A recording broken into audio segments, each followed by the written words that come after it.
Hey, it's your teacher J, Professor J, Mr. J Johnson, and I'm back. And today we're going to be talking still about 4.2G, which is changing fractions to decimals or decimals to fractions. Today we're going to be focused on decimals to fractions. Before I get started, number one, I hope you guys are doing well. Hope your family's well. You're feeling okay. If there's anything going wrong, if there's anything you need to talk about, or you just want to report about something good that happened, you can write me in the questions link that I always put below. If you're not one of my students, remember to include your email. Now, we're going to talk about this, but before we get to it, let me tell you this little joke and give me feedback on this joke because I made it up myself. Here we go. Why is it that mathematicians never eat cake? It's because pi is endless.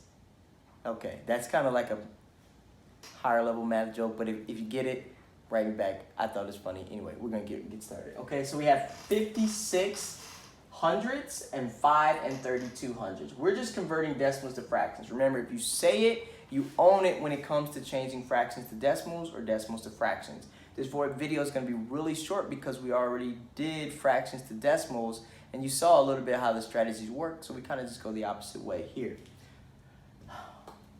When we're changing this over, the first thing to do before I try to change this to a fraction is I should put this into a place value chart. If they give me the number, I just go ahead and put that number in a place value chart. I label it. We know the first thing here on the left of the decimal is the, thank you very much, it's the ones place. The next place, tenths. Last place here is the, yes, the hundredths, right?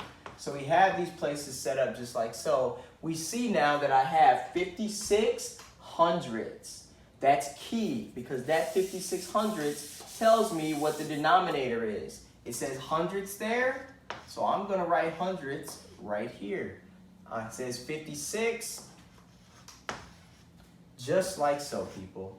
This actually does not get any more complicated than that. Converting fractions to decimals or decimals to fractions, piece of cake. Let's go ahead and take a look right here. We have 5 and 32 hundredths. How do I know that? Because look, if I put in a place value chart, I'm going to put ones here. Let's get rid of that there. Tenths, and then the hundredths. The whole number is the 5. I'm going to get 32. Oh, 32 hundredths. 32 over 100. And it's